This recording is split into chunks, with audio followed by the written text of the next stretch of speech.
The National Park Service says Alaska's park visitation numbers for 2023 surpassed pre-pandemic levels. The agency says 400 national parks across America that count visitors reported a total of more than 325 million visitors last year, an increase of 13 million over 2022. And in Alaska, visitation numbers topped record pre-pandemic levels.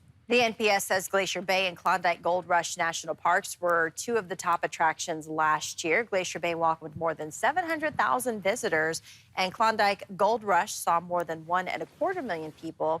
The NPS attributed the increases largely to cruise ship traffic growth. And I have to say, Denali National Park went road tripping to the Sheldon Chalet, so that was quite a fun experience. Kind of figures you were going to throw that in there. You know, a little bit.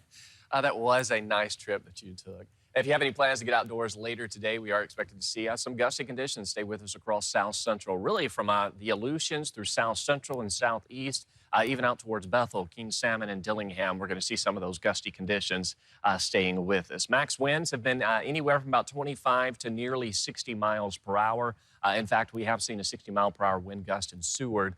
Further north through the valley, winds have been a lot lighter, but still holding on to some of those gustier conditions. These are peak wind gusts since midnight. You can see 40 miles per hour in Talkeetna, 39 in Kenai, 22 in Homer, 60 mile per hour in Seward. Meanwhile, as you head out towards parts of Prince William Sound as well as the Copper River Basin, winds have been anywhere from about 25 to 35 miles per hour. Inland areas of the Anchorage Bowl were really favoring western parts of the city to see some of those stronger winds. As you head east of about Midtown, winds have been anywhere from about 15 to 25 miles per hour. We're going to continue to hold on to some light breezy conditions for East Anchorage and the hillside today.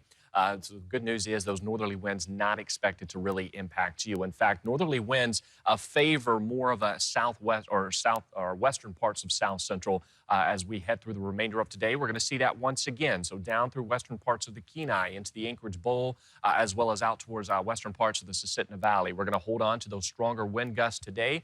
We should see some of that activity subside overnight and then pick right back up tomorrow, but only for a brief period of time because those winds will rapidly die down into our Friday. And then as we welcome in Saturday for the official start or ceremonial start of the Iditarod, we're not going to see much in the way of wind, so that is good news. It will be a cold start to the morning, but wind chill shouldn't be as much of a concern as we're dealing with this morning. Notice throughout the afternoon hours, as those temperatures warm, we will see slight improvement in our wind chills right around 0 degrees into the afternoon. Breezy and sunny across the Kenai, 23 in Kodiak, 16 degrees in Kenai, and 18 in Seward. Winds should die down some overnight, so don't be surprised if we wake up tomorrow morning with some temperatures sitting in the single digits.